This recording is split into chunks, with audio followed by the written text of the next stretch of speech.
Every night, through a wall that carries no sound, he hears a woman scream. No one else does. The truth will cost him everything he buried. We begin this very moment.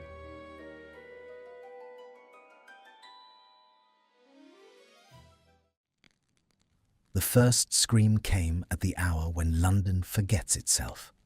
Draco Malfoy lay on his back in a bed that was not yet familiar, in a flat that still smelled of fresh paint and other people's lives, and listened to the dark settle around him. 3 o'clock. He knew it without looking, the way a man learns to read the particular quality of silence in a house. The boiler ticking as it cooled, the old timbers easing, the distant complaint of a pipe somewhere below. He had lived here 11 weeks. He had begun, against every expectation, to think of it as his. Then the wall to his left tore open with sound. Not a knock. Not the muffled argument of neighbours, the kind he'd grown used to filtering out. This was a woman screaming, full-throated, raw, the sort of sound a body makes only when something is being done to it. It rose and broke and rose again, and beneath the highest notes ran a thread of words he couldn't catch, pleading, the shape of please and stop, and no worn down to pure animal vowel. He was on his feet before he knew he had moved. His wand was in his hand, cold and certain, the wood warming to his grip. His heart hammered against his ribs as if it meant to break out and run ahead of him. Lumos. Light bloomed pale and trembling. His own room looked back at him, ordinary and undisturbed. The chair, the wardrobe, his coat thrown over the bedpost like a hanged thing. The screaming went on. It was coming through the wall, he was sure of it, the wall he shared with the flat next door, the corner unit. He pressed his palm flat against the plaster and felt the cold of it bite into his skin, and the sound poured through as though there were nothing between them at all. No brick, no lath, no decency. He ran. The corridor outside was lit by a single charmed sconce that someone, the building's caretaker, a sour old wizard named Pemberton, kept burning at half strength to save coin. It threw long shadows up the staircase. Draco's bare feet found the cold floorboards, and he was at the neighbouring door in 3 strides, fist raised to pound on it. And the screaming stopped. Not faded, not muffled by his crossing the threshold of his own flat. Stopped, as cleanly as a candle pinched between 2 wet fingers. The corridor held its breath. He stood there in a thin shirt and nothing else, wand burning in his hand, and listened to the absolute ringing quiet of the building at 3 in the morning. A drip somewhere. The hush of his own blood in his ears. The door before him was painted a deep, sensible green. A small brass plate gave the number. There was no other sign of who lived there. No nameplate, no enchanted welcome mat, none of the small vanities people used to declare themselves. He knew, distantly, that a woman lived in this flat. He had seen her perhaps 3 times since he'd moved in. A flash of dark hair on the stair, a coat the colour of wet slate, the brisk back of someone who did not wish to be spoken to. He had not seen her face. He did not knock. To knock now, half-dressed, wild-eyed, hammering at a stranger's door at 3 in the morning with a wand in his fist, he, of all men, with his name and his history, was unthinkable. He could already see how it would look. He could already hear the word Malfoy spoken the way it was always spoken now, with that small downward curl of the mouth. So he stood, and he waited, and nothing came. After a long while, he became aware of how cold he was, the floor leaching warmth from his feet, goose flesh climbing his arms. He went back to his own flat. He did not sleep. He sat in the chair by the window with the curtains open and watched the street lamp gutter against the fog until the sky went the colour of dirty pearl. And he told himself, in the reasonable voice he used for steadying his hands, that he had dreamt it. He had not dreamt it. He knew the difference. That was the worst of it. The next night it came at 2:30. He had been waiting for it. He realized that only when it began, that some part of him had lain rigid in the dark, listening past the boiler and the timbers, expecting. The scream unspooled exactly as before, the same voice, the same broken pleading, and this time he did not run. This time he made himself lie still and listen, to learn it, the way one studies an enemy. It was a young woman. The voice had no age of weakness in it, no child's pitch, no old woman's crack. It was a voice that, when it was not being torn apart, would be low and quick and clever. The pleading was not aimless. There was a name in it. He strained against the dark, and the name surfaced and went under and surfaced again, and it was not a name, but a refusal. "I don't know, I don't know, I don't know," said again and again, each time costing more than the last. The hair rose on the back of his neck. He had heard a person say those words before, in that exact register, with that exact terror underneath, the terror of someone who is telling the truth and knows the truth will not save them. He put his hands over his ears.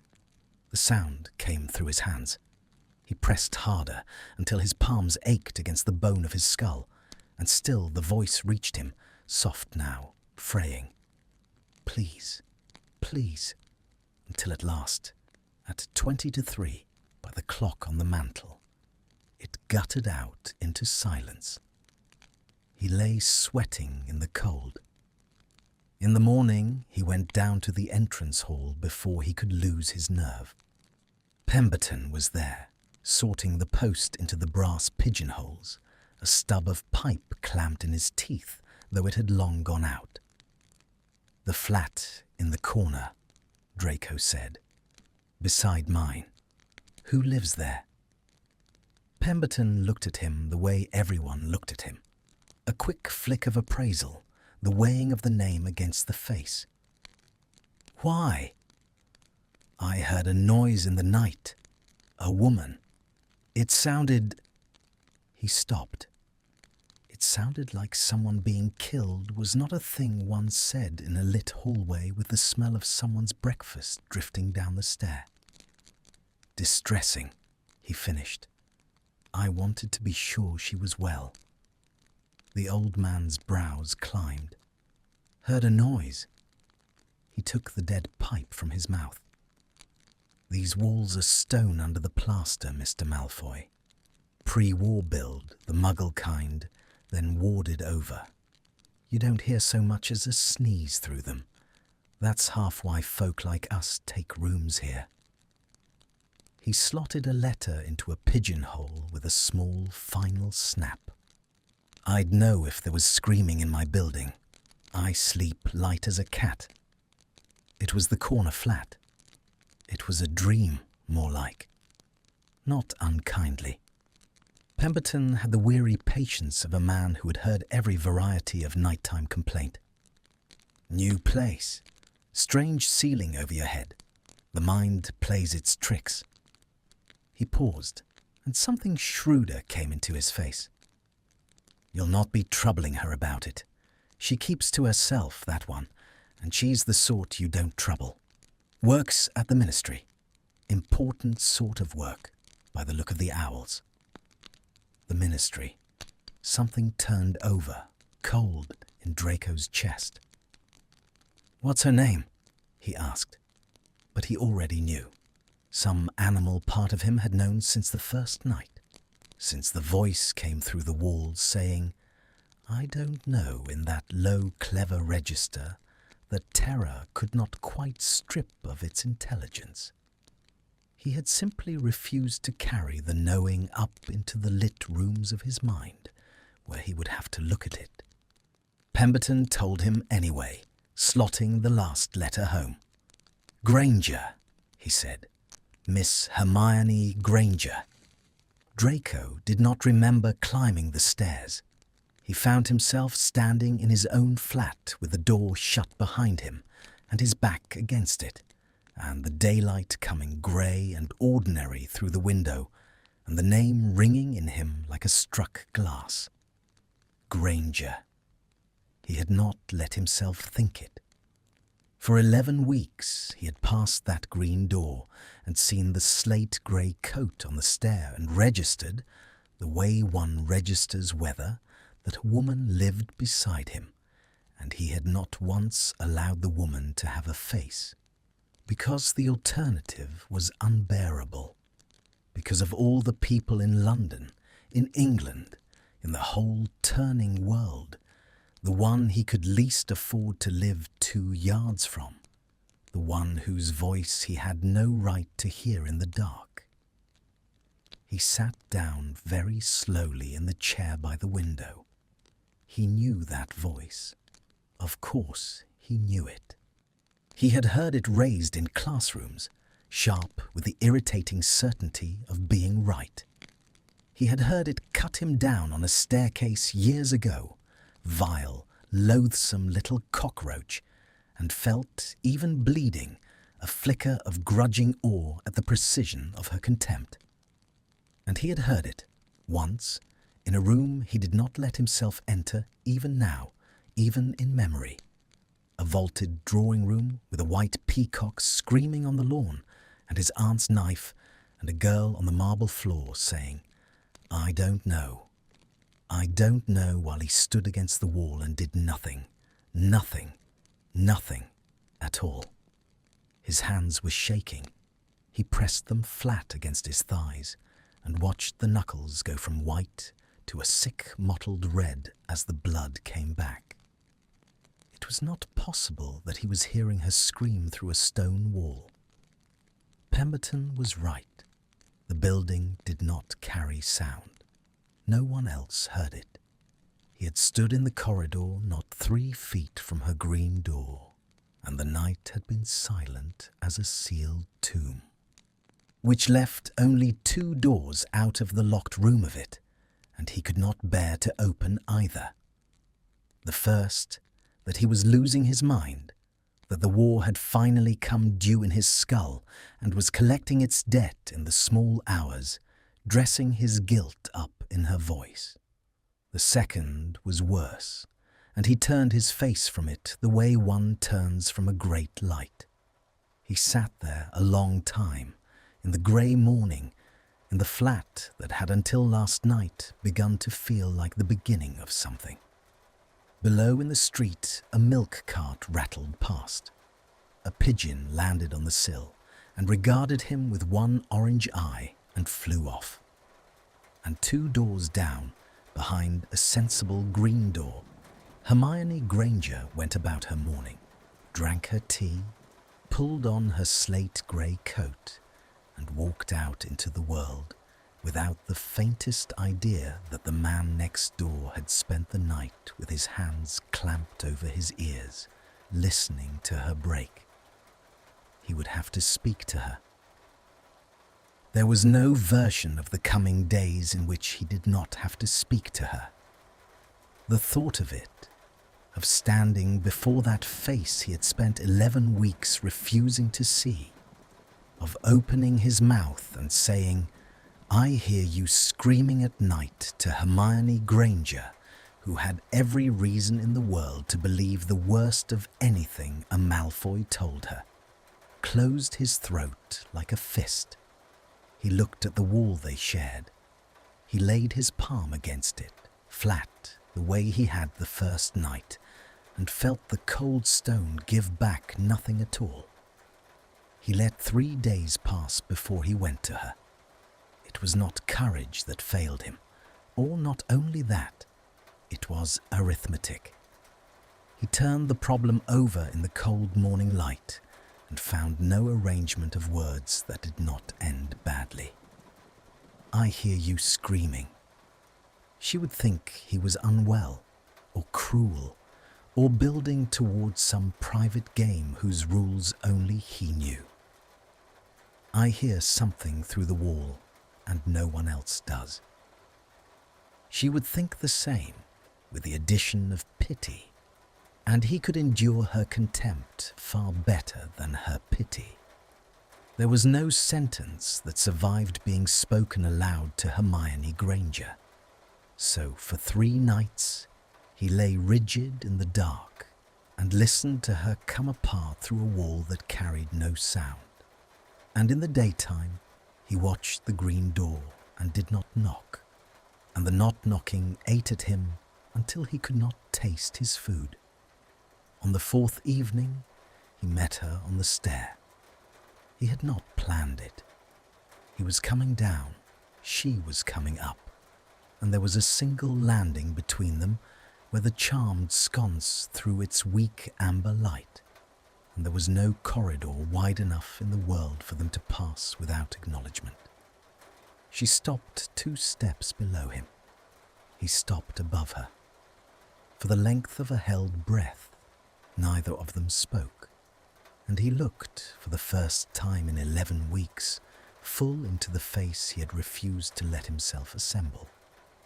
She had not changed so much. Older, yes. The roundness gone out of her, the jaw firmer, a fine line bracketing her mouth that had not been there in school. But it was the same face, the same impatient intelligence sitting behind the eyes, ready to leap. The same mouth that had called him cockroach and meant it.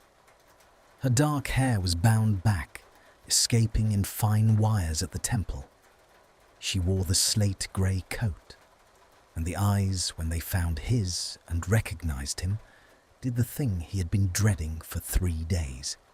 They cooled and shuttered and went hard.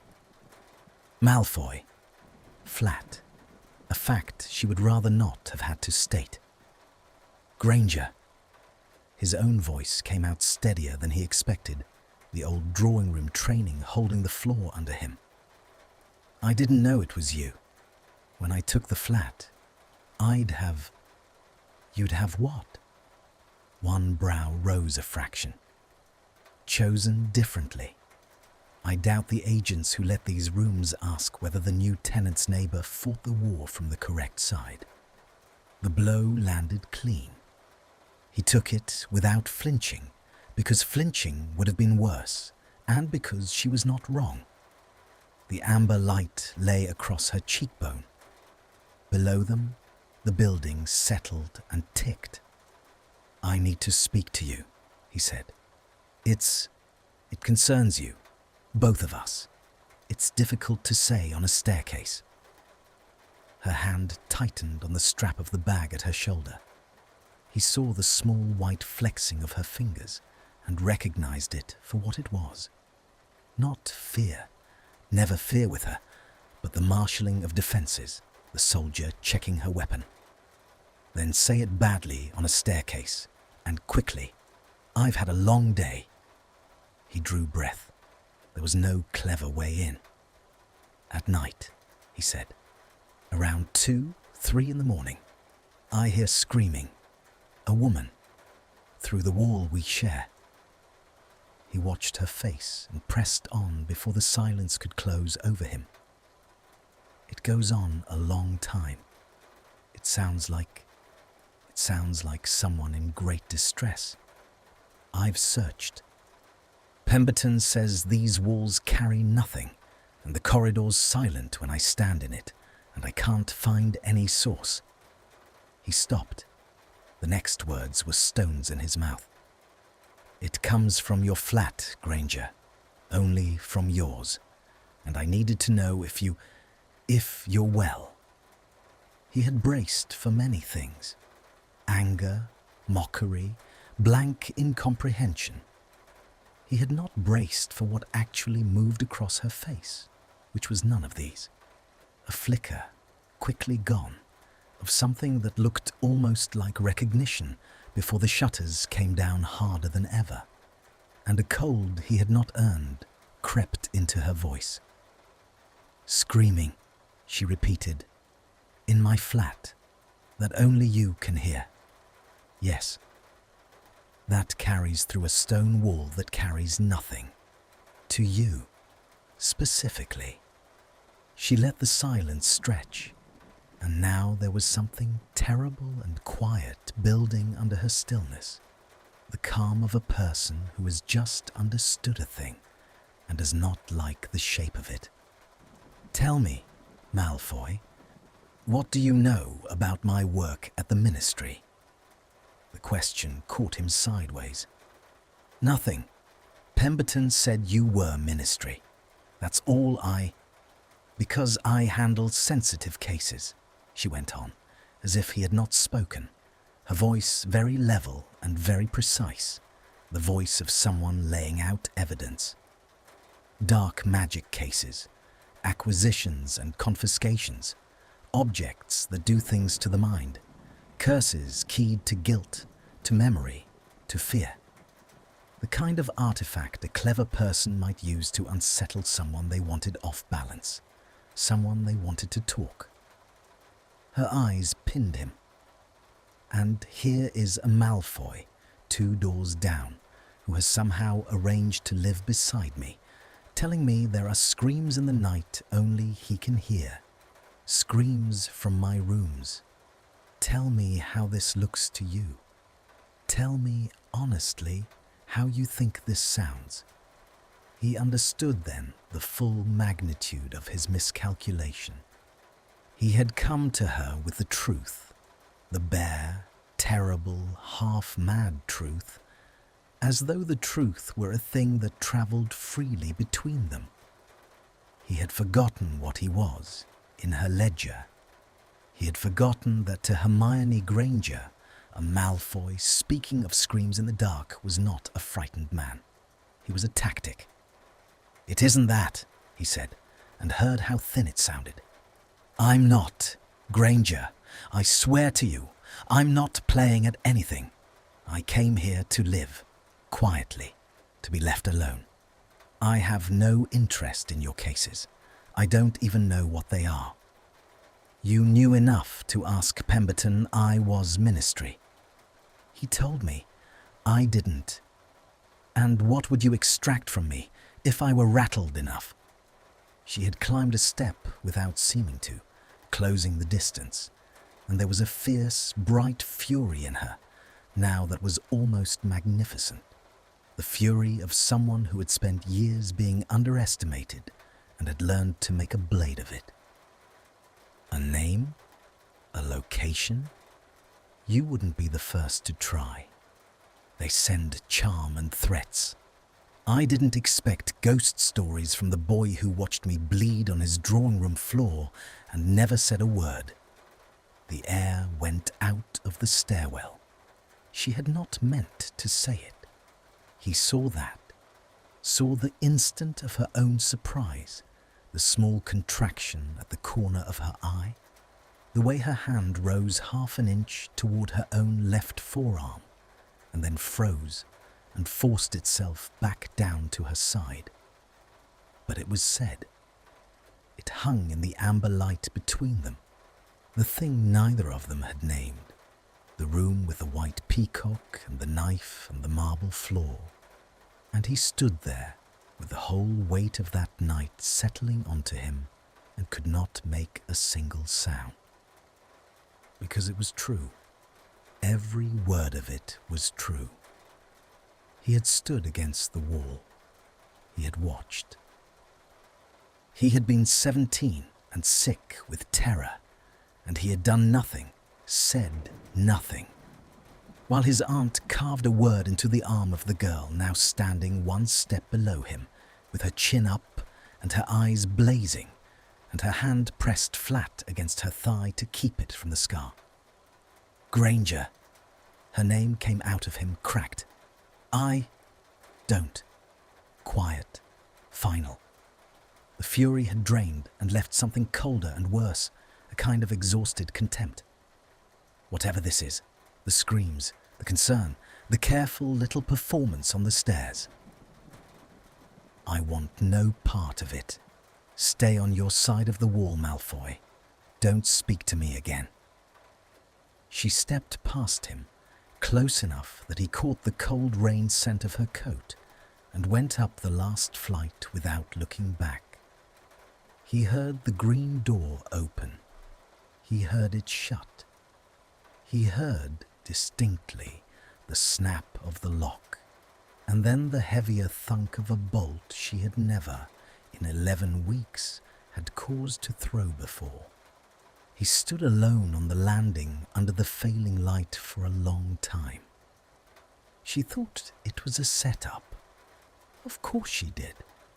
It was the only reading that fit the man she knew him to be, and he could not even blame her for it, because the man she knew him to be had earned every inch of her suspicion on a cold marble floor when it had mattered most. She had built a wall of that night and bolted it, and now he was on the wrong side of it with the truth in his hands and no way to pass it through.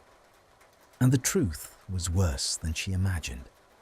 That was what he could not say, what he had only begun to understand himself in the small hours, that it was not an artifact, not a curse, not a tactic, that the screaming was real and was hers, and reached him alone because he alone had been in the room it came from. That somewhere behind that bolted green door, every single night, Hermione Granger was lying down to sleep and going straight back into his aunt's drawing room and screaming, and that no one in the world could hear her do it but the one man who had watched it happen and said nothing. He climbed the stairs to his own door. He did not turn on the lamp. He lay down in his clothes on top of the bedclothes and waited, the way he waited every night now, with his eyes open in the dark and his whole body listening. At 11 minutes past 2, the wall beside his head began, very softly, to scream. He did not put his hands over his ears this time. He turned onto his side, toward the cold stone, toward the sound of her, and he listened to every word of it.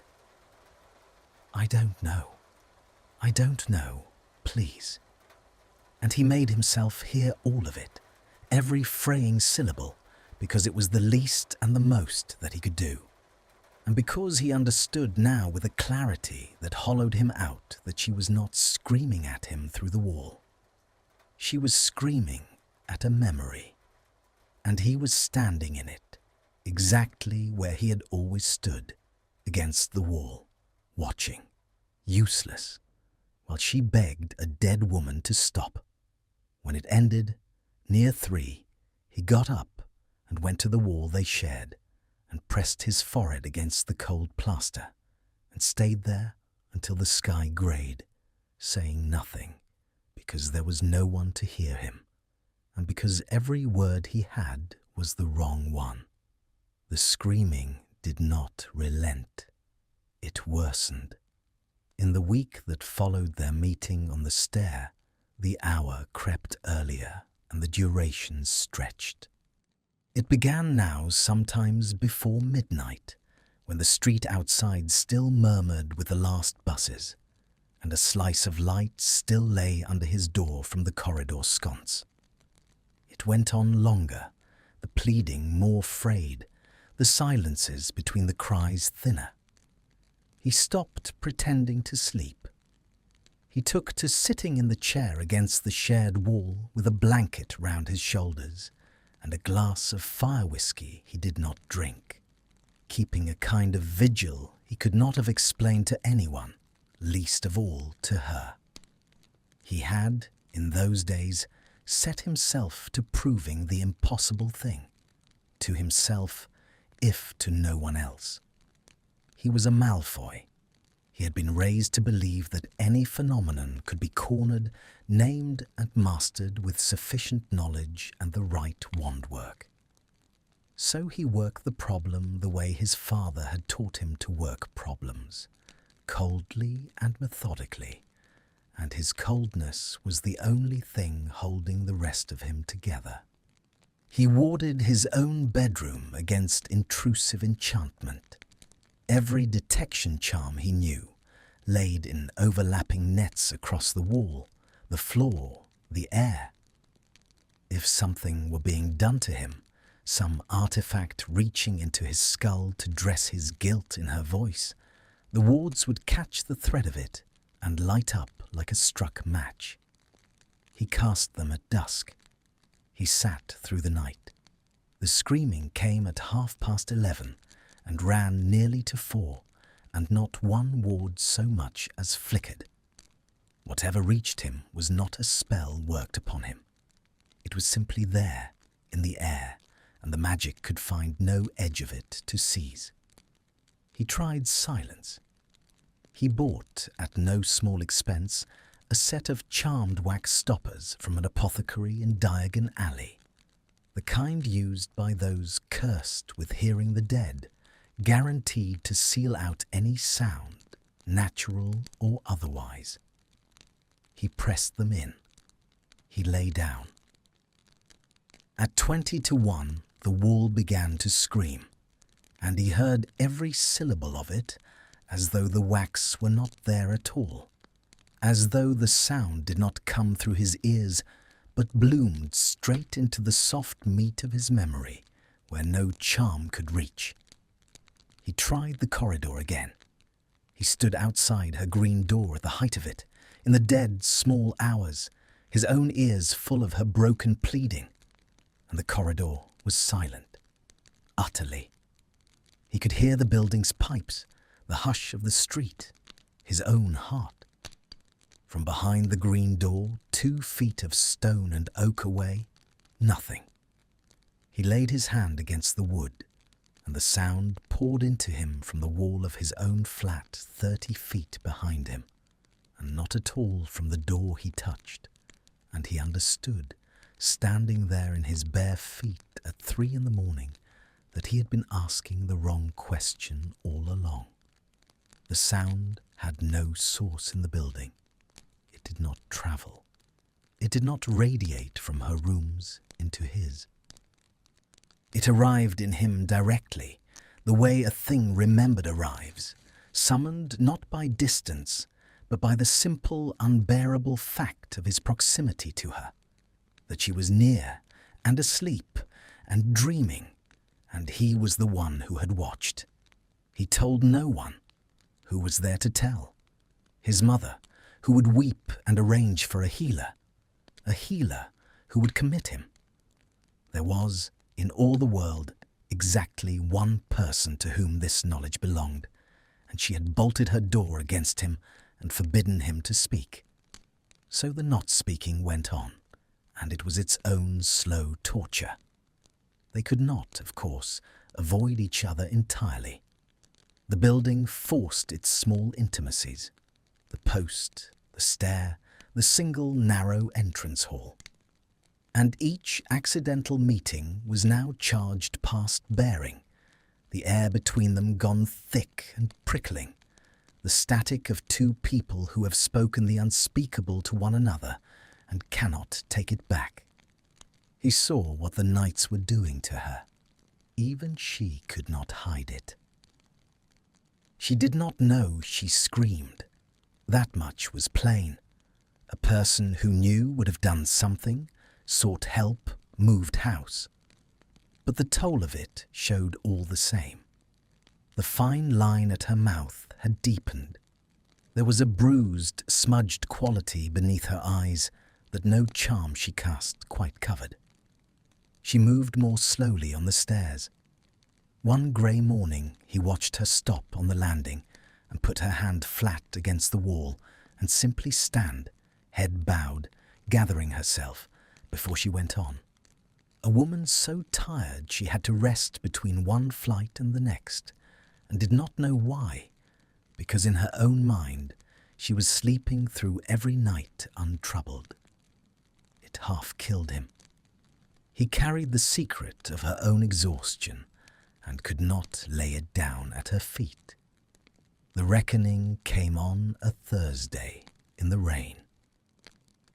He was in the entrance hall sorting his post when she came in from the street, and she was soaked through and white with a fatigue that had finally tipped past her control, and something in her snapped at the sight of him standing there, dry, watching, knowing, though she could not have said what he knew.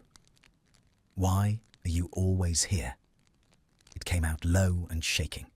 She shut the door behind her too hard. The glass rattled. Rain ran off her coat and pooled dark on the tiles. "Every time I turn round, the hall, the stair, are you watching the door? Do you keep a record of my comings and goings for whoever's paying you?" "No one is paying me." He set the letters down. "Granger, you look ill. You're not sleeping." "Don't." The word cracked like a hex.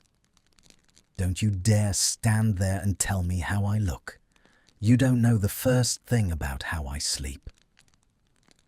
But even as she said it, a flicker crossed her face.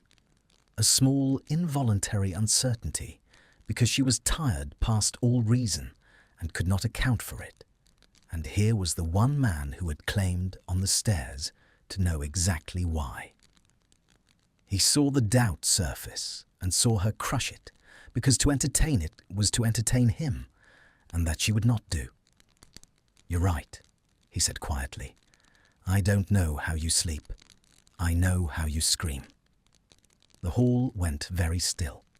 The rain drummed the glass. Her hand had risen again, that same unconscious motion, halfway to her left forearm, and this time she did not force it down. It hovered there, pressed against the wet wool over the scar, while she stared at him with an expression he could not read. Fury and exhaustion, and something underneath both, something that wanted, despite everything, to be told. "You are doing this," she said, but the certainty had thinned. "Some object, some charm. You're reaching into my flat, and I will find it, Malfoy. I find these things for a living, and when I do, then find it."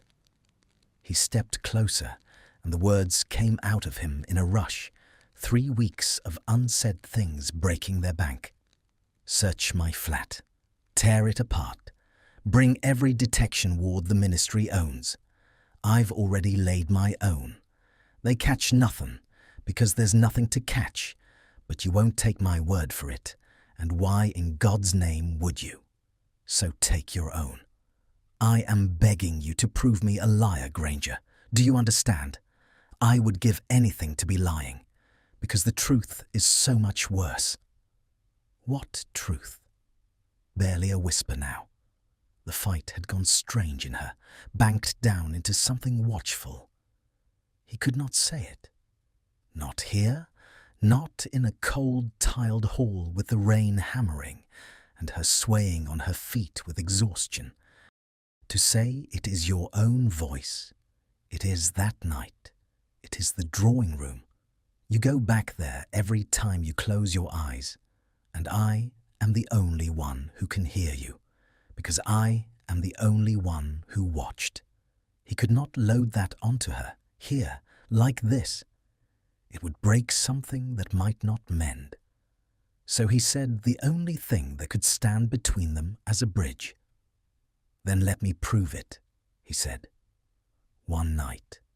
Not on the stairs, not through a wall. Let me sit in your flat where you can watch me the whole time, search me, bind my wand, whatever you need. If the screaming comes and I haven't lifted a finger, then you'll know it isn't me. And if the night passes silent..." He made himself say it, though it cost him. Then I was wrong, or mad, and I'll go. I'll move out. I'll never trouble you again. You decide which." She stared at him for a long moment, rainwater dripping from the ends of her hair onto the tiles, her chest rising and falling too quickly. He could see her weighing it, the soldier's calculation, the cost against the gain. To let a Malfoy past her bolted door was to surrender the one defense she had left. But to refuse was to spend another night and another. With this exhaustion she could not name climbing through her like floodwater and never knowing. "If this is a trick," she said at last, very low, "if you so much as breathe wrong, I will have you in a ministry cell before the sun's up, and there is not a soul in England who will speak for you. You understand me." "I understand you." One night. Her hand finally fell from her arm. "Tomorrow. You come at 10. You leave your wand at the door and you sit where I tell you to sit." She drew a ragged breath, and for just an instant the armour slipped, and he saw the thing underneath all of it. Not a soldier, not a ministry blade, but a woman so tired she could have wept, who wanted more than anything in the world to be told that the dark would hold no terror tonight. "And Malfoy, if you make me regret this, I won't." It came out fierce, surprising them both. "On whatever's left of my name, Granger, I won't." She held his eyes a heartbeat longer. Then she gathered the wet coat around herself and went up the stairs, and this time he heard the bolt slide home soft, almost absently, as though her hands had done it out of habit, while her mind was somewhere else entirely. Somewhere that, for the first time in 3 weeks, was not quite certain it wanted to keep him out. He stood in the empty hall with the rain on the glass and the cold coming up through the tiles into his bare-soled shoes. And he was more afraid of the coming night than of anything he had faced since the war.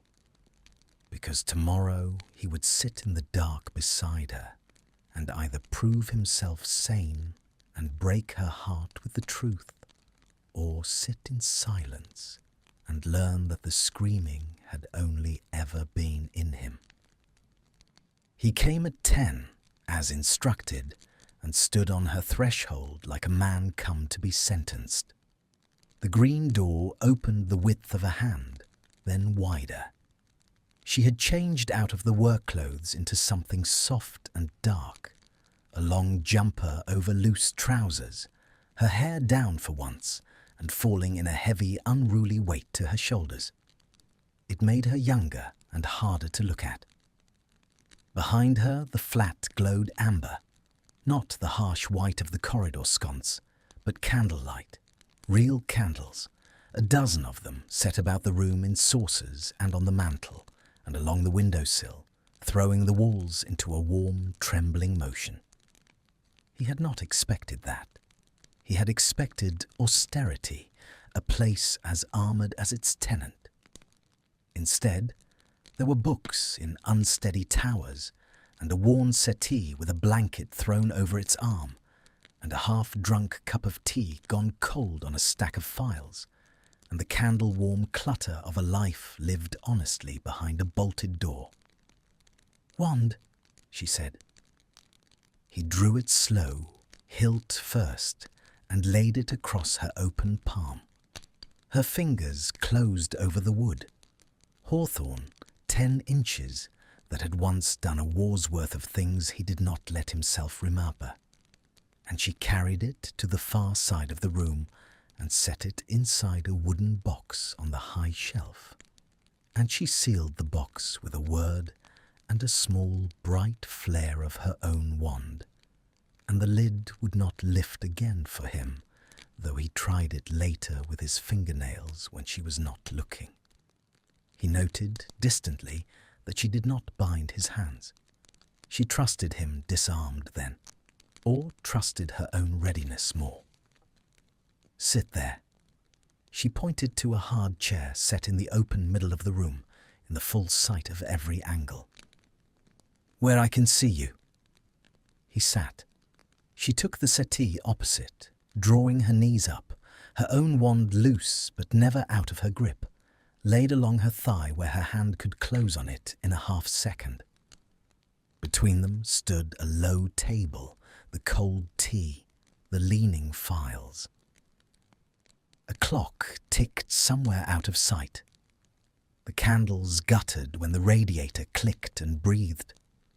For a long while, neither of them spoke. It was a strange thing to sit in silence with someone you had hated, or who had hated you, or both, to share the small animal warmth of a candlelit room with a wall down between you and nothing yet to say. He was acutely aware of her, of the way the light moved on the side of her face, of the small sounds she made shifting on the settee, the creak of it, the sigh of the blanket, of the cold rain scent of her that he had caught on the stair, fainter now, warmed by the room. He kept his eyes on his own hands, folded in his lap, and tried not to be a man sitting 2 yards from Hermione Granger in the dark. "How long?" she said at last. "Do they usually go on? The screams, in your version of things?" Your version of things. She had not surrendered the suspicion. She had only agreed to test it. "They start late," he said. "11:30 lately. Sometimes earlier. They run to 3, sometimes 4. They've been getting longer." "How long has this been happening?" "Since I moved in. 11, 12 weeks. He paused. "It was every few nights at first. Now it's every night." She was quiet, turning this over. "And you never thought to simply move?" "I thought about it." He looked up. The candlelight had softened the hard line of her mouth without his noticing. "Every day, nearly. But it wouldn't have stopped, you see. That was the thing I worked out after the wards. Moving wouldn't stop it. It isn't the building." He stopped himself at the edge of the truth, the way he had learned to. "And I didn't want to leave you. Hearing that every night and not knowing whether you were in danger. I couldn't make myself walk away from it. Whatever you think of me, I couldn't do that."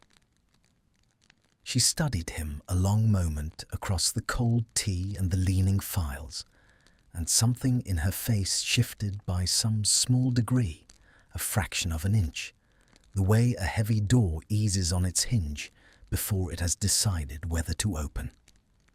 "That's a strange thing for a Malfoy to say." "I'm a strange Malfoy," he said, and surprised a sound out of her that was almost, not quite, a laugh.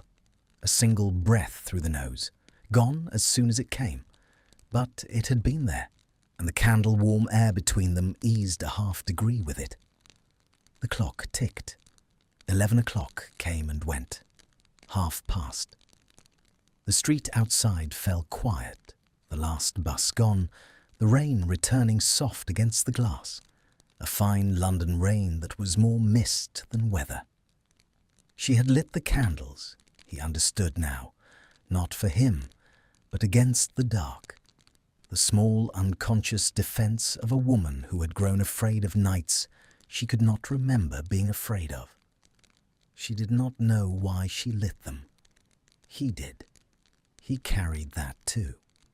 They talked in the slow, halting way of people relearning the use of a thing. Not about the war, never that, but around it. The work she did, the objects she confiscated, the curse that lived in a music box, and the hex woven into a christening gown. And he found himself telling her about the joinery he had taken up. Of all things, the rebuilding of his hands' use through the planing and shaping of wood. the long, patient labor of making something whole out of something broken. She listened with her head tipped, that fierce intelligence turned for once, not against him, but simply upon him, weighing, and he felt the weight of her attention like warmth on skin. "You make things," she said. "Furniture. Chairs, mostly. A table, a cradle once, though there was no child for it. I gave it away." He turned his palms up. The candlelight found the small white scars across them, the honest damage of the work. "It's the only thing that's ever quieted my head. The wood doesn't care whose hands hold the plane." She looked at his hands for a moment longer than she needed to. Then she looked away into the candles. Midnight passed, 1 o'clock, and the screaming did not come. He watched her begin to flag. The fatigue she had been carrying for weeks crept up on her in the warm room, in the soft light, with, though neither would have named it, the unfamiliar safety of another person awake and watchful in the dark. Her replies came slower. Her head dipped, caught itself, dipped again. The hand on her wand loosened. She fought it. He saw her fight it, drag her eyes open, sit straighter, suspicious even of her own exhaustion. But the room was warm, and the rain was soft. And the man she had braced to fear had done nothing all night but speak to her gently of chairs and wood. And the body has its own wisdom and overrules the mind. "You should sleep," he said low. "I'll sit here. I won't move. You'll wake the moment anything changes. You've your wand in your hand." "I'm not," she began, and a yawn took the rest of it, and she scowled at herself, and he almost smiled. "I'm not going to sleep while a Malfoy sits in my front room." "Then don't. Just close your eyes a moment. I'll keep watch." She meant to refuse. He saw her mean to. But she let her head settle back against the arm of the settee. Just a moment, the wand still in her loose fist, her dark hair spilling over the worn upholstery, and she said something more, a half-formed warning that lost its way, and her breathing went long and slow and even, and she was asleep. He did not move. He sat in the hard chair in the failing candlelight and watched her sleep 2 yards away. Hermione Granger, defenseless, her hand fallen open, and the wand slipped harmless from her fingers onto the blanket, her face gone soft and unguarded in a way he had never once seen it, all the armour set down at last. Something turned over slow and aching in his chest. He had not earned this, to be the one trusted enough to watch her sleep, he who had watched her suffer and done nothing.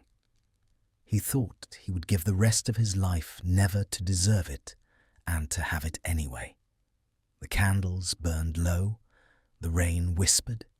He kept his vigil, hardly breathing, terrified to break the spell of her rest, and he began, foolishly, to hope.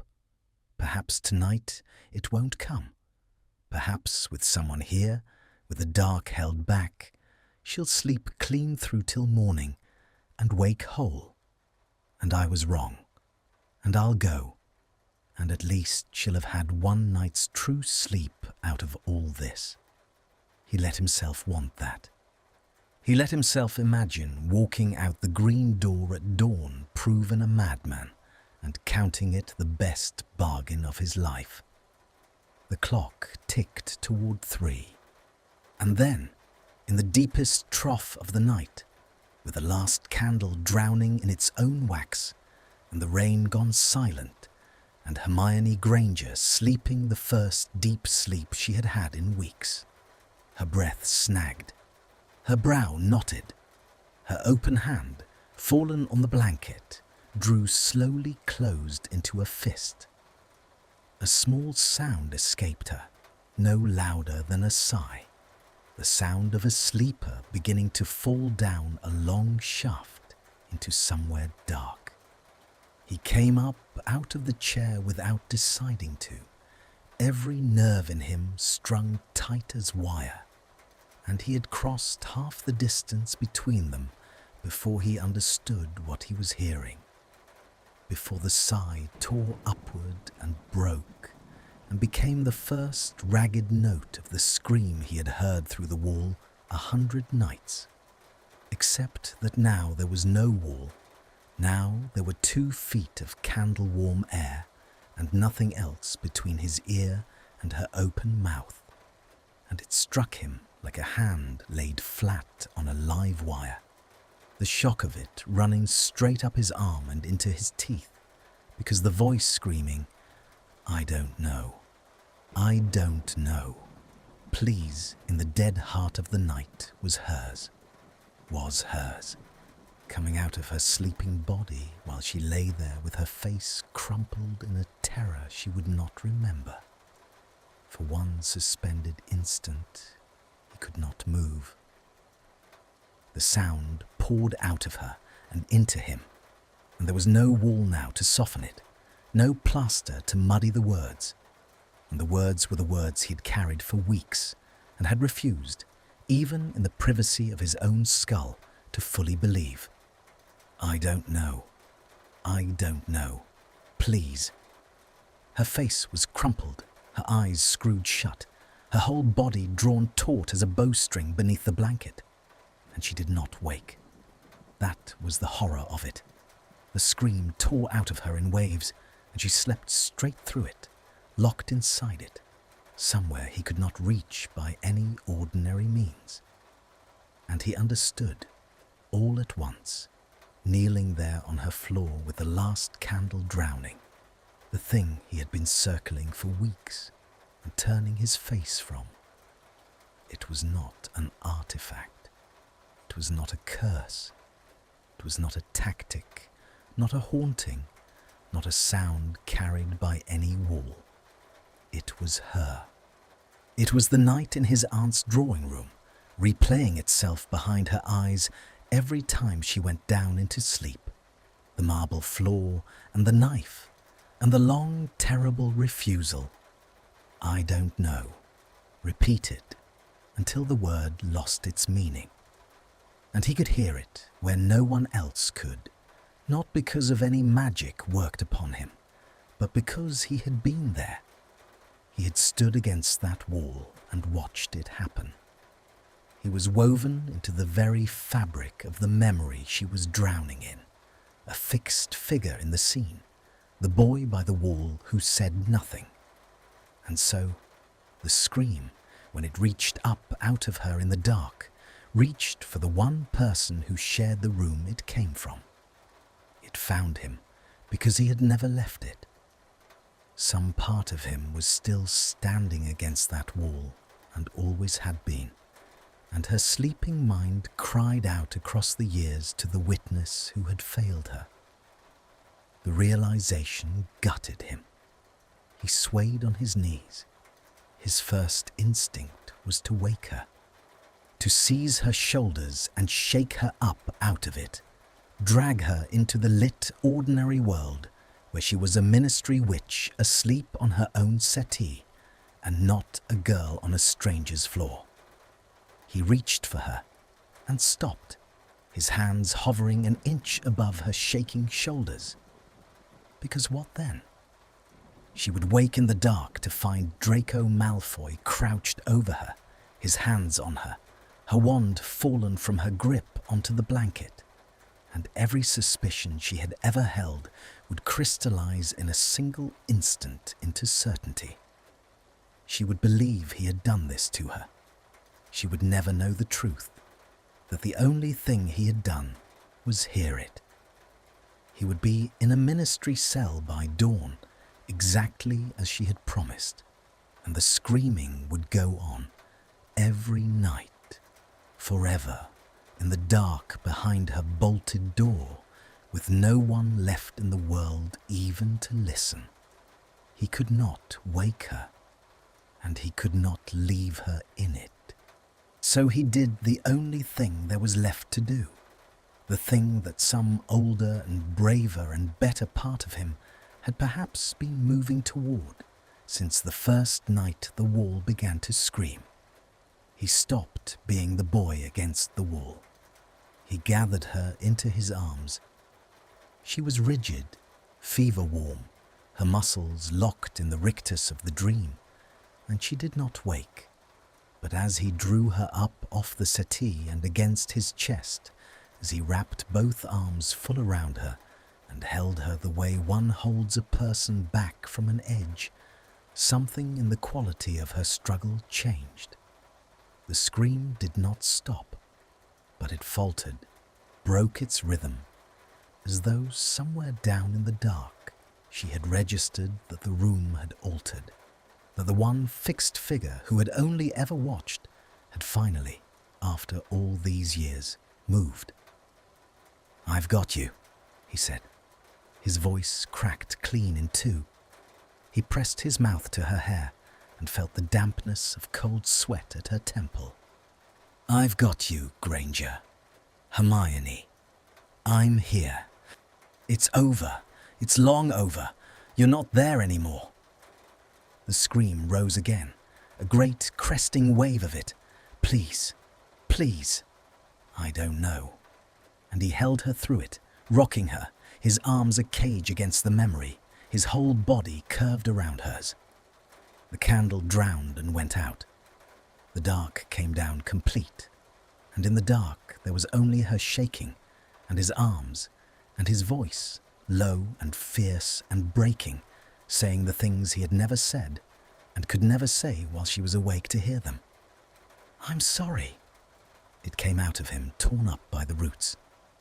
"I'm sorry. I'm sorry. Do you hear me?" I stood there. I stood against that wall, and I watched her do that to you, and I said nothing. I did nothing. I was a coward, and you were on the floor, and I let her. I let her. His arms tightened. The words came faster, hot, spilling. "I have never forgiven myself a single day. Not one. There isn't a night I don't go back to that room. But I'm not. I won't be that boy anymore. Do you understand? I will not stand against the wall, not for you, not ever again." The scream was ebbing. He felt it ebbing in the loosening of her body, the slow uncoiling of the rigid muscle under his hands, the way her clenched fists eased open against his chest. But it was not gone. The memory still had her. Her brow was still knotted, her breath still ragged. She still hung suspended over the dark mouth of it, and his words alone were not enough to pull her back. He could feel that. Words had never been the thing that bound them. They had only ever cut. There had to be something else, something to anchor her to now, to him, to the warm, dark room, something that the girl on the marble floor had never once had in all the times she had lived that night. The simple animal fact of being held by someone who would not let go. He did not decide to do it. There was no decision in him left to make. He bent his head in the dark and he kissed her. It was nothing like the kisses he had imagined. In the weeks he had refused to admit he was imagining anything. And he had, God help him, imagined. A man cannot keep vigil over a sleeping woman night after night and pretend his heart is not in it. There was no heat in this. It was a kiss laid soft as breath against her sleeping mouth, a thing given freely and asking nothing, the whole of his ruined heart pressed into the gentlest contact two people can make. "Come back," it said, where words had failed. "Come back to the warm and the dark and the safe. Come back to me. You are not on the floor. You are held. You are loved. Come back." And under his mouth, he felt the scream stop, not fade, stop, as cleanly as the candle had drowned. Her body went slack all at once in his arms, the terrible tension running out of her like water, and her ragged breathing lengthened, deepened, smoothed into the long, easy rhythm of true sleep. Sleep without the dark mouth waiting at the bottom of it. Her head settled, trusting into the hollow of his shoulder. Her open hand, fallen against his chest, curled loosely into the fabric of his shirt and held there the small, unconscious grip of a person who has found, in the dark, something to hold onto. The room was silent. He knelt on the floor in the absolute black, the drowned candle's last thread of smoke ghosting somewhere in the dark.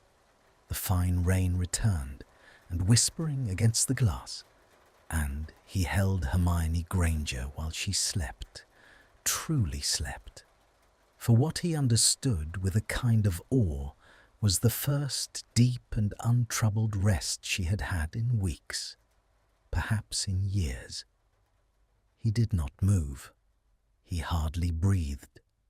He was afraid that if he shifted by an inch, the dream would find her again, that the dark mouth would open beneath her once more, and he resolved, kneeling there with his arms gone numb and his heart cracked wide open, that he would hold her till the sun came up sooner than let her fall back down into that room.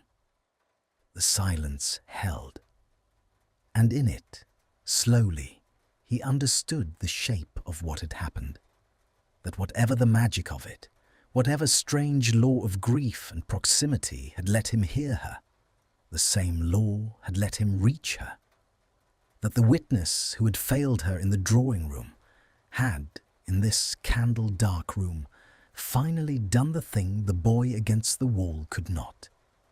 He had stepped forward and taken her up and stood between her and the knife, that somewhere in the architecture of the memory she carried, the scene had changed. The wand had been taken from the hand that held it, and the girl on the floor was not alone anymore.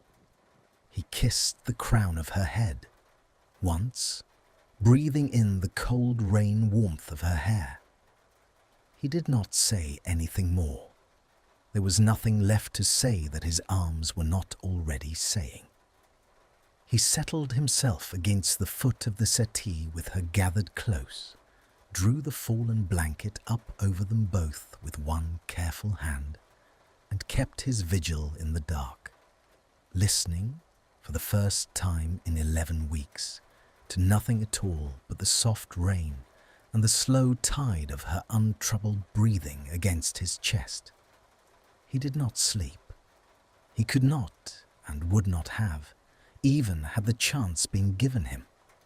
For to sleep was to risk loosening his hold, and to loosen his hold was unthinkable.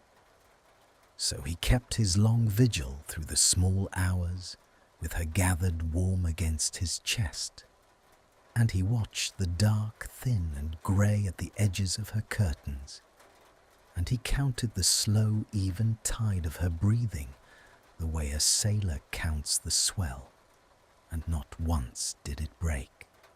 It was the strangest night of his life, and the most peaceful. His arm went numb beneath her, and he did not move it. His back ached against the foot of the settee, and he ignored it.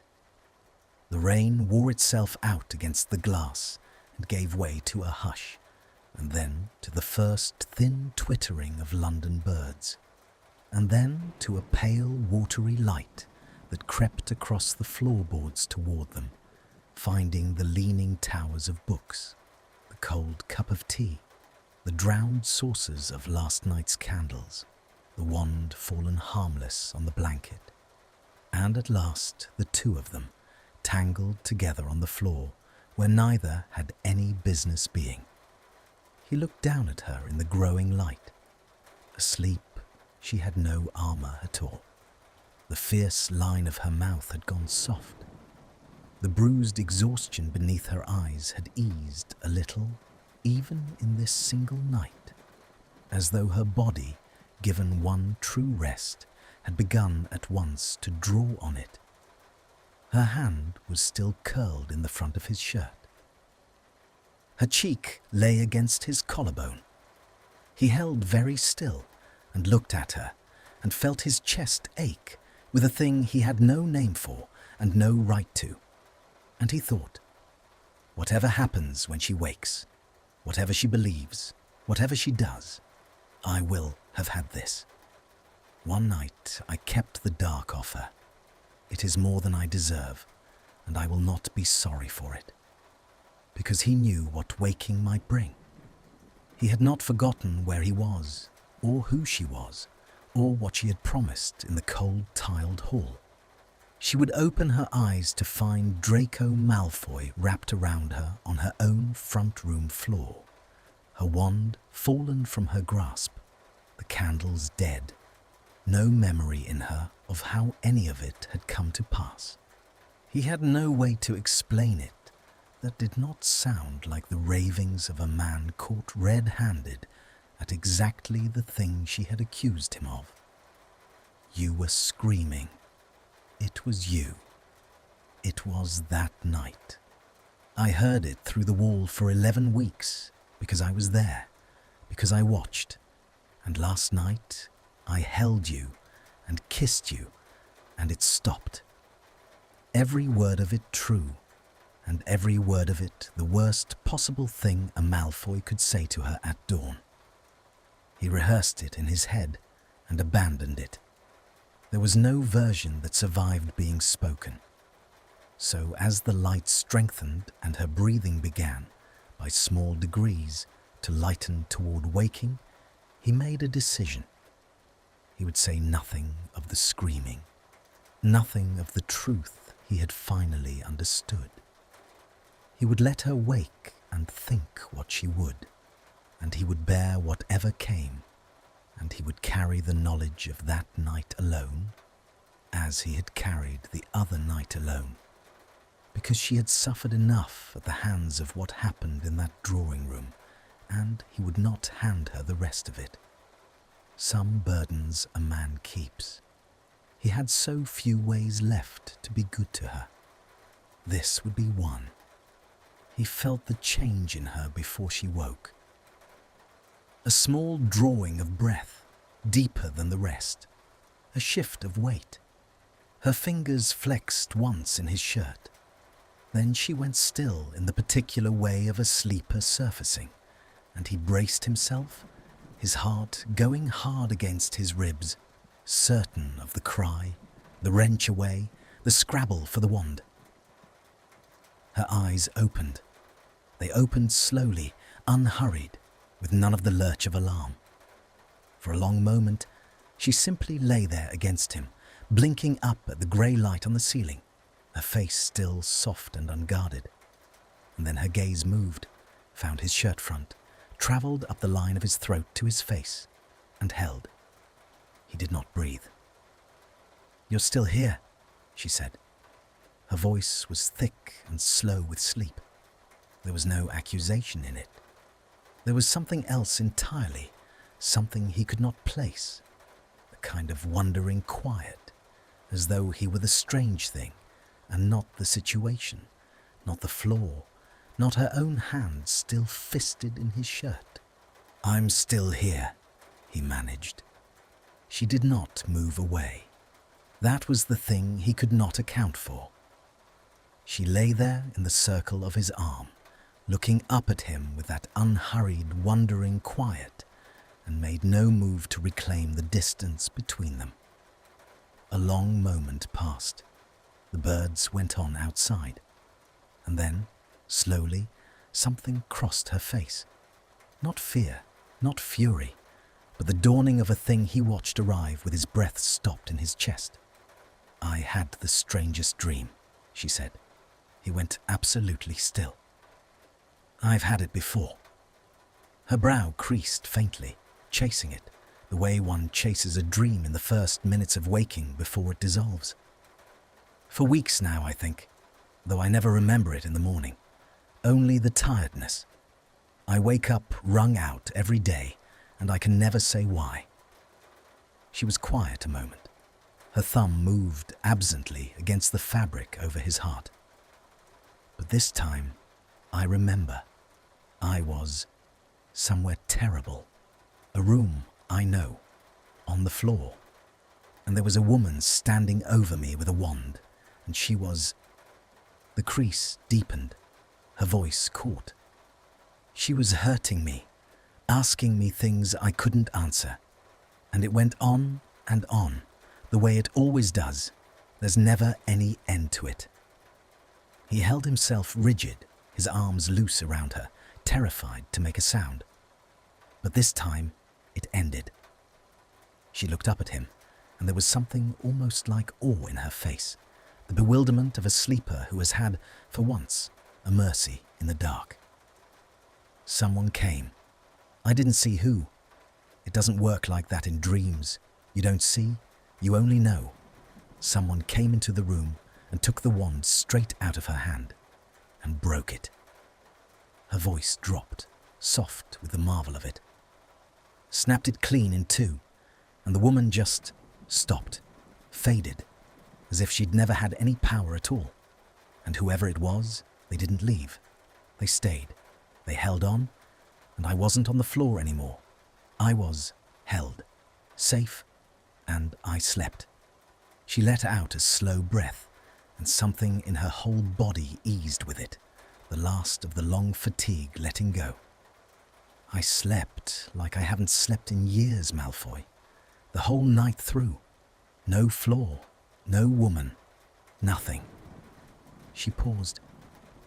I can't remember the last time I woke up and didn't feel afraid. Of nothing. Of everything. He could not speak. His throat had closed entirely. He looked down at her face, at the wonder in it, at the fragile new peace there, and he understood that she did not know. She did not know it had been her own voice through the wall. She did not know it had been real, or that he had heard it, or that the someone in the dream who took the wand and would not leave had knelt on this floor with his arms full of her, and his ruined heart pressed to her sleeping mouth. She knew only that the terror had broken for the first time, and that she had slept, and that when she woke, he was there. He saw her begin, slowly, to draw the threads together, saw the intelligence wake behind her eyes, the same fierce intelligence that took curses apart for a living, turning now on the small, impossible facts arranged before her. That she had agreed to a test of his honesty and slept straight through it. That the dream had broken on the very night he sat beside her. That she had accused him for weeks of reaching into her rooms to plant a terror, and that the terror had lifted, not deepened, the moment she let him in. He watched her arrive at the edge of it. He watched the suspicion rise out of long habit. And then, astonishingly, he watched it fail to take hold. She looked at his face, at whatever was written there, at the man who had sat all night in a hard chair speaking gently of chairs and wood, and had not, by any evidence she could find, lifted a single finger against her, and the old armor, for once, did not come down. "It stopped because you were here," she said slowly. It was not a question. It was a woman watching the pieces of a thing she could not explain settle into a shape. I can't account for it. None of it makes any sense. But I slept, and you were here, and the dream let go, and I... She stopped. Her hand tightened in his shirt. When she spoke again, her voice had gone very low, and there was a tremor under it she did not trouble to hide. The tremor of someone setting down a weight she had carried so long she'd forgotten it was a choice. "Stay tonight, too." The words hung in the grey morning light. "Granger, I'm not asking you to explain it." Her eyes held his, fierce and frightened and entirely without armour, and the asking cost her. He could see what it cost her to want a Malfoy near, to admit she wanted anything at all in the dark. "I don't care how it works. I don't care what it means. I only know I slept, and I haven't, not properly, in longer than I can remember, and I'm not ready to find out tonight whether it comes back when you're gone." Her thumb moved once more against his chest, helpless, unconscious. "Stay. One more night. Please." And it was the please that undid him, the same word she had screamed in the dark 100 times into a room that held no one who would answer it, said now, awake in the grey light, to him, and meaning the opposite of everything it had meant before. He stayed. Of course he stayed. There had never been the smallest chance he would not, though he made himself answer her with care, his voice steady where the rest of him was not. "I'll stay," he said, "as long as you want me to, as many nights as it takes." And he watched relief move through her like warmth into cold hands, watched the last knot of the long dread loosen in her shoulders, and he thought he would have promised her 100 years on that floor to keep that look on her face. They did not speak of it again that morning.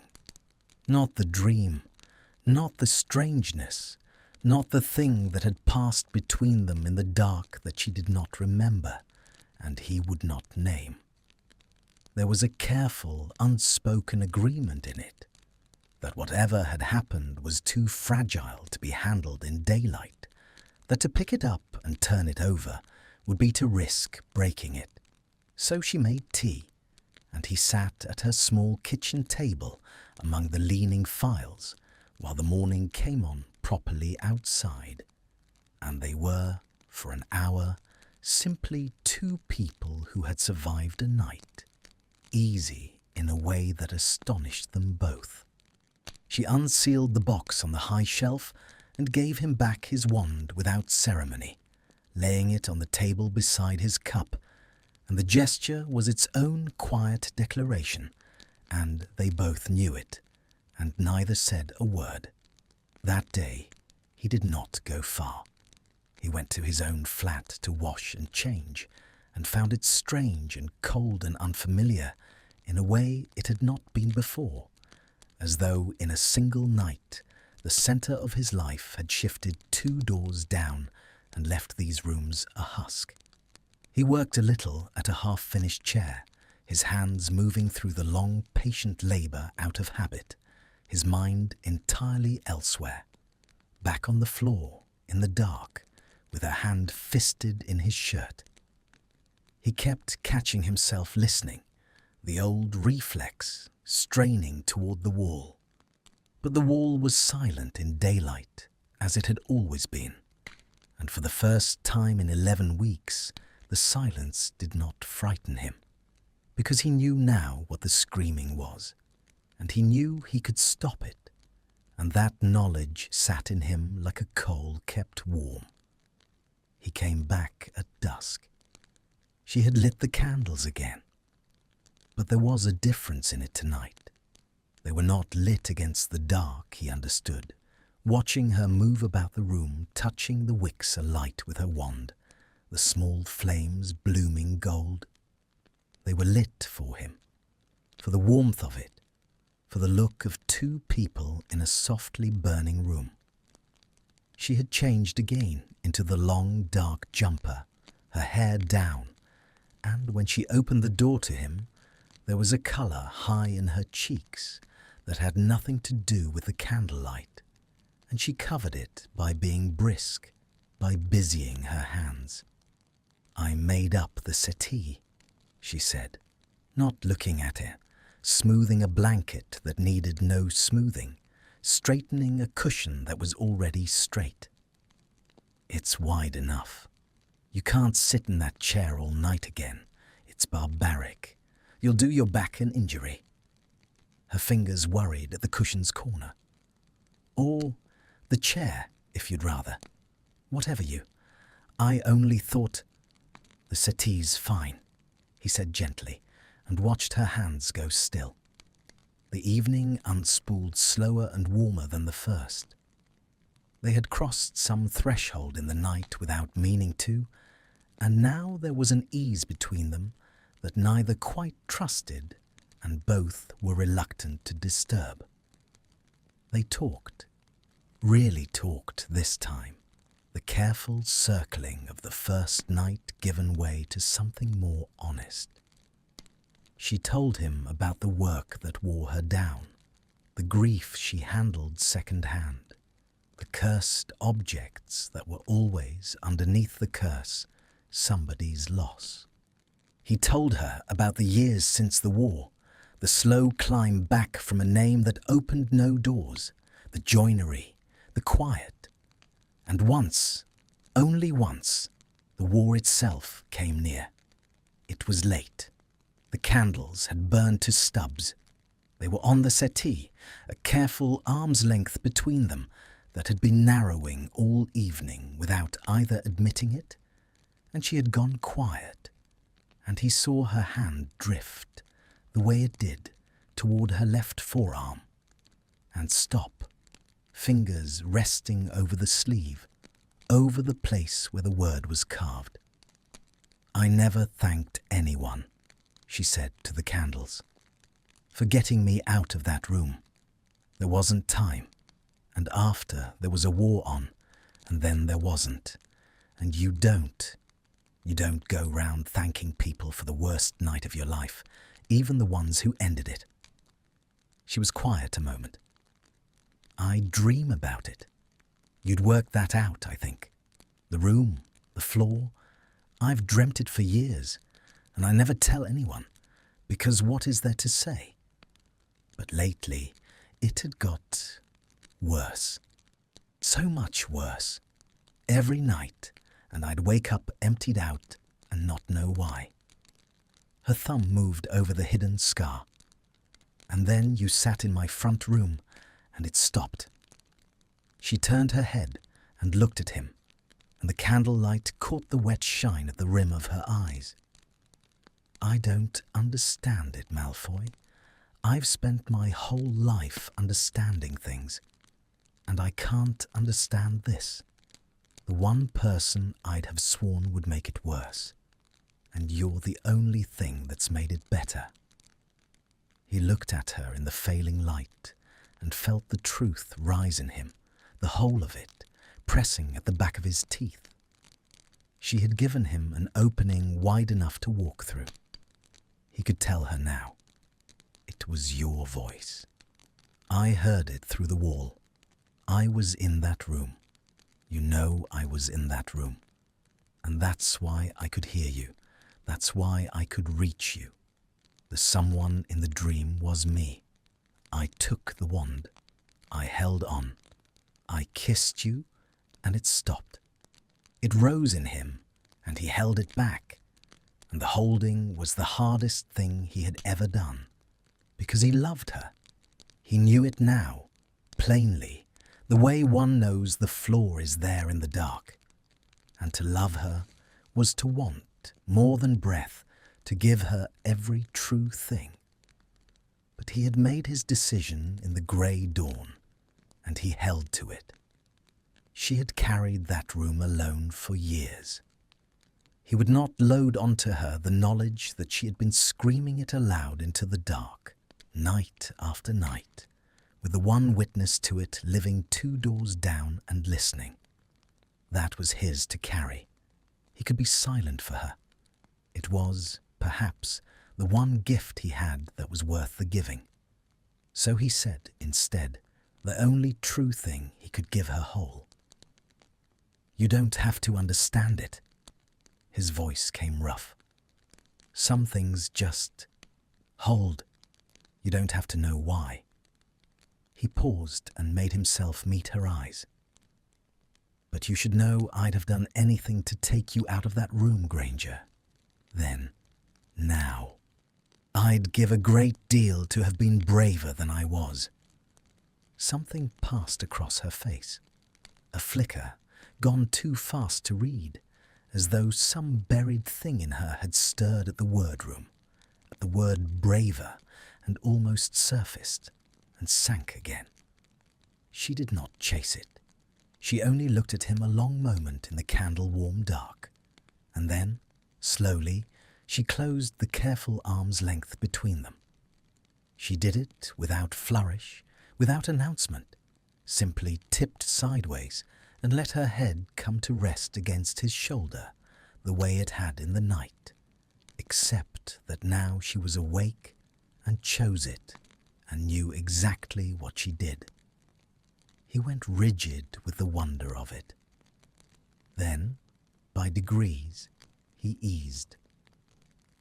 He brought his arm up around her, slow, giving her every chance to draw back, and she did not draw back. She settled deeper, her cheek to his shoulder, her breath warm through his shirt, and they sat like that in the drowning candlelight while the rain came back soft against the glass, neither of them saying anything, because everything that needed saying was being said in the simple weight of her against him, the wand forgotten on the table, the bolt unthrown on the green door for the first time in weeks. "Don't let me dream it tonight," she said at last, very low, half asleep already. "I won't," he said into her hair. "I'm here. I won't let it near you." And he felt her smile against his shoulder. Actually smile, a thing he had not seen her do, the small curve of it pressed warm to his collarbone. Before her breathing lengthened and slowed, and she slid down into sleep against him, unafraid, and the room held nothing but warmth and rain and the low gold light, and no scream came, and none would, because the boy against the wall had stepped forward for good and meant to stay there between her and the dark for as long as she would let him. The nights became a country of their own. One more night had been the bargain, and then it was another, and then there were no more bargains because the counting of nights had quietly stopped. He no longer went home to wash and change and come back at dusk, or rather he did, for a time, the small ceremony of it preserving some last fiction of separateness. But the fiction wore thin and then wore through, and there came an evening when she said, at the green door, with her chin up and her colour high, "This is absurd. You may as well bring your things." And he had brought his things, not all at once. A shirt, a book, the half-finished chair that he set up in the corner of her front room and worked at in the evenings while she went through her files, the two of them sharing the candlelight in a silence grown comfortable enough to live in. She slept, now, every night, deep and whole. The bruised exhaustion had gone from beneath her eyes. The colour had come back into her. She moved through her days with an energy he had not seen in her before, and her work, she told him, had got easier, sharper, as though a fog she had not known she was thinking through had lifted clean away. She did not always need him touching her to sleep well now. The dream had loosened its grip, faded with each untroubled night like a stain worked patiently out of cloth. But she reached for him all the same, every night, drew his arm across her in the dark, fitted her back against his chest, and he held her, and the room stayed silent, and he lay awake long after she slept simply for the wonder of being permitted to. he never told her. The truth sat in him still, the whole strange architecture of it. The wall, the screaming, the night in the drawing room, the wand he had broken in a dream that was not his. And he kept it, the way one keeps a thing too sharp to hand to someone you love. There were moments he came close, moments when she looked at him in the candlelight with that fierce, open, wondering tenderness, and he thought she had earned the truth, all of it, that to withhold it was its own small cowardice. But then he would remember the look on her face that first morning, the fragile new peace of a woman who had slept clean through the dark for the first time in years, and he would let the truth settle back down into its place. She did not need to know she had screamed. She needed only to sleep. He could give her that and keep the cost of it himself and be glad. The slow burn between them caught at last in its own time, the way a coal kept warm long enough finally takes the wood around it. It happened on an ordinary night. There was no storm to mark it, no candlelit declaration. They were in the kitchen, late, the files put away, and she was telling him something about her day with her hands moving the way they did when she was lit up about a thing. And he was leaning in the doorway watching her, simply watching her, the animation in her face, the wires of hair escaping their pins, the woman she had become out of the girl he had wronged. And she caught him watching and stopped mid-sentence, and the air in the small warm kitchen changed. The static of it stood up on his skin. She set down the cup she was holding, carefully, as though it had become precious or breakable. He did not move from the doorway. The clock ticked somewhere out of sight. The fine rain that seemed always to attend them whispered at the dark glass. "Malfoy," she said, low, a little unsteady. "Granger!" "Come here," she said, and her voice cracked clean on the second word, "or I'll lose my nerve, and I have spent a great deal of it just now, so don't make me ask twice." He crossed the kitchen, and when he kissed her this time, she was awake. There was no dark to pull her out of, no terror to anchor her against. There was only her mouth meeting his, certain and seeking, her hand fisting in his shirt the way it had 100 times in sleep, except that now she gripped him to draw him closer, not to hold on against the falling. He cupped her face in both his ruined hands, and she made a sound against his mouth, half a laugh and half a sob, and he felt years of held breath go out of him in a long, slow rush. The first kiss had been a thing he gave her in the dark, asking nothing. This one she gave back, twice over, awake and choosing, and it was the difference between mercy and being wanted, and it nearly brought him to his knees in her small candlelit kitchen. When they broke apart, she pressed her forehead to his, and they stood breathing each other's air, neither willing to be the one to widen the inch between them. Her thumb moved against his jaw. There were tears caught in her lashes, and she was smiling all the same, fierce and bewildered and unafraid. "I spent weeks," she said, unsteady, "certain you were the worst thing that could have moved in next door." "I was," he said, and felt her huff a laugh against his mouth. "You were not." She drew back just far enough to look at him, and her face had gone serious, the laughter quieting into something that asked to be answered honestly. "I don't understand what happened that first night. I've stopped trying to.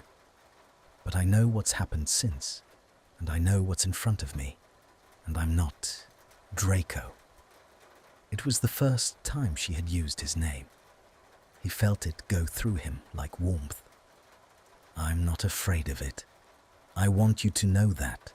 Whatever this is, I'm not afraid." "You don't have to be," he said. "Not of this. Not of anything. Not anymore." And he meant it as a vow, and she heard it as one. And something settled between them that neither had words for and neither needed words for, because they had learned, the two of them, in a candlelit room over a long string of silent nights, that the truest things passed between people without speech, in the weight of a held body, the warmth of a hand fisted in a shirt, the simple fact of someone awake and watchful in the dark, standing between you and the thing that comes in sleep. That night she did not reach for him out of need. She reached for him out of wanting, and he came, and the dark held nothing at all but the two of them, and the rain, and the low gold light burning down toward dawn. He lay awake after, as he always did, her head on his chest and her hand open over his heart, and he thought about the strange grace of it, that the night in the drawing room, the worst thing he had ever been part of, the thing that had marked them both, and that he had carried like a stone for years, had somehow folded round on itself and become the thing that brought him here, that the boy who had stood against the wall and watched her suffer had been given, against all justice, the chance to spend the rest of his life making sure no one ever made her suffer like that again. He did not believe he deserved it. He had stopped, somewhere in these weeks, believing that deserving had anything to do with it. There was only her hand on his heart, and her quiet breathing, and the silence where the screaming used to be, and the resolve, settling in him deep and permanent as bone, to keep that silence for her every night for the rest of his life. She stirred against him, half waking, the way she did. "Still here?" she murmured, the old question gone soft with use, a thing she asked now not from fear, but for the pleasure of the answer. "Still here," he said, and pressed his mouth to her hair. "Always." She smiled against his chest and slipped back down into sleep, unafraid. And he held her while the rain whispered and the candles drowned one by one, and the dark outside her window paled toward a morning that would find them, for the first time in either of their lives, entirely without dread. The years were kind to them, in the unhurried way that good years are. The two flats became one before the first winter was out. The wall between them, the wall that had once carried her screaming to him and nothing to anyone else, taken down stone by a pair of grumbling ministry-approved builders, until the corner flat and the one beside it were a single set of rooms, light and large, with space for her ever-multiplying files and his workshop both. He had laughed the day the last of that wall came down, standing in the dust of it with his sleeves rolled up. She had asked him what was funny. He had only shaken his head and pulled her into the dust and the daylight, and kissed her and not explained, because some things he kept, and that was one of them. The private joke of it, that the wall which had once been the whole world between them was now a heap of rubble in a skip on the street, and could carry nothing to anyone ever again. He told her the truth in the end. Not all at once, and not for a long time. Years, in fact, into the steady country of their life together, on a winter night when the snow was falling thick past the windows, and she had asked him idly, drowsing against him, whether he had ever worked out what it was, that first strange autumn. And he had been quiet a while, the fire ticking, and then he had told her. The wall, the screaming that came only to him, the night in the drawing room woven into both of them so deep that her sleeping voice had reached across it to the one witness who had failed her. He had braced for grief, for the reopening of the old wound, for her to flinch from the knowledge that she had cried out in the dark night after night. But she had only lain still against him, the firelight moving on her face, and after a long moment she had reached up and laid her hand against his jaw and said very quietly, "You carried that all this time, so I wouldn't have to." Not a question. And he had not been able to answer and had not needed to, because she had drawn his head down and held it against her, and they had lain there in the snowlight while the old stone of that night finished, at long last, dissolving into something that could be held between two people instead of borne alone by one. There was a wedding, small and bright, that half the wizarding world had opinions about, and that neither of them cared a whit for the opinions of. There was his mother, who came, and who wept, and who took Hermione's hands in both of hers in a quiet moment, and said something to her that Hermione never repeated, and that left her unable to speak for some minutes after. There was the slow, grudging, real repair of a name, less through anything he said than through the simple accumulating evidence of a life lived decently in plain sight. And there was the cradle. He built it himself, of course, the second cradle of his life. The first he had made years before, in the empty years, for no child, and given away. This one he made through a long autumn in the workshop that had once been her neighbour's bedroom, planning and joining and shaping, his hands moving through the patient labour that had once been the only thing that quieted his head, and was now only one of many. And she would come and stand in the doorway and watch him work, her hand resting on the swell of herself, neither of them saying much, the wood shavings curling gold under the lamp. The night it all came round to its quiet centre was an ordinary one, years on. The house was dark and warm.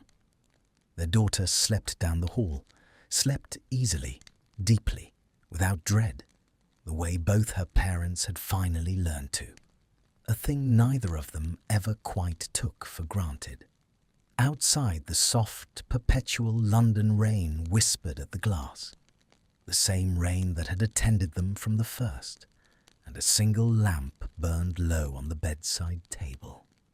Hermione moved about the bedroom in the lamplight, doing the small last things of the night.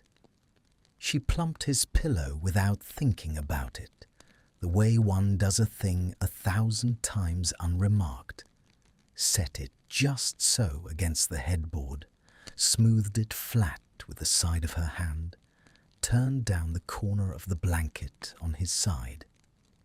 Then she settled herself against her own pillows with a book she did not open, and waited, her hand resting on the lamp, for him to come back from washing so that she could put out the light. It was a small ritual of theirs, worn smooth by years, that they went into the dark together, always, that neither was ever left to meet it first. She would not have been able to say now that she had ever once been afraid to. The fear was so long gone, she had nearly forgotten it had a name. But the ritual remained, tender and unexamined, the shape that an old healing leaves behind in a life. She heard the water shut off. She heard his step in the hall. She had her hand on the lamp, ready, looking toward the door for him with the soft half-smile she did not know she wore when she was waiting for him. And he came through the door and crossed to her, and before she could put out the light, he caught her hand where it rested on the lamp and drew it gently away, and caught her up out of the pillows into his arms instead. Draco, half a laugh. I was just about to... Leave it a moment. He held her, her face cupped in one hand, his thumb moving along her cheekbone in the low gold light, looking at her the way he had looked at her in a candlelit kitchen years ago and every day since, as though she were the strange grace of his life, the thing he had been given that he had never deserved and had stopped long ago expecting to keep, and kept anyway. The lamplight caught the grey just coming in at his temples, the lines that fit his face now, the open, unguarded warmth in it that the boy against the wall could never have imagined growing into. She went still in his hands, the laugh quieting, something in his look stilling her. What is it? He kissed her, slow, unhurried, with a whole settled weight of all the years behind it. Not the kiss given in the dark to a sleeping woman, asking nothing, and not the desperate awake one in the kitchen either, but the kiss of a man entirely at home in his own life, kissing the woman he had built it with. She melted into it, her hand fisting loose in the front of his shirt the way it always had, the way it had in sleep before either of them knew what they were to each other. When he drew back, he kept her face in his hands and rested his forehead against hers, and the rain whispered, and down the hall their daughter slept on without a sound, without a single cry in the dark. And he said the thing he had been saying to her in one form or another every night for years, the vow he had made on a candlelit floor before she was even awake to hear it. Don't ever be afraid, he murmured against her mouth, of anything, of the dark, of the dreams, of any of it. There's nothing coming for you that has to go through me first, and it never will. I'm here. His thumb moved over her cheek. I'm beside you, always. And she smiled against him, her eyes wet and shining and entirely unafraid, and reached past him at last to put out the light. And the two of them went down into the dark together, as they always did, and as they always would. And the dark held nothing at all but the warmth of them, and the rain at the glass, and the deep, unbroken silence, where, once, a woman had screamed behind closed doors, with no one in all the world to hear her, but the one man who would spend the rest of his life making certain she never had cause to scream again. So that is the end of the story. Thank you for staying with me until the last part. I wanted to write something quiet, not a story about a big war or a big fight, a story about two people who were afraid and about how they stopped being afraid together. The part I love most is small. It is the night he holds her and she is asleep. She does not know he is there, but the screaming stops. That moment says everything I wanted to say. Sometimes the bravest thing a person can do is just stay, just hold, just be there in the dark. We all carry old wounds. We all have nights that are bad, and I think we all want the same thing. We want someone beside us who says, "Don't be afraid, I'm here, always." Draco was not a good person once. He knows this. He does not hide from it, but he chose to be better, and that choice changed two lives. I hope this story gave you a soft feeling tonight. I hope it says and stays with you If it touched your heart, please leave a comment, tell me what you felt, and come back soon. I have more stories to tell. Take care of yourself and never be afraid. Someone, somewhere is glad you are here. Good night.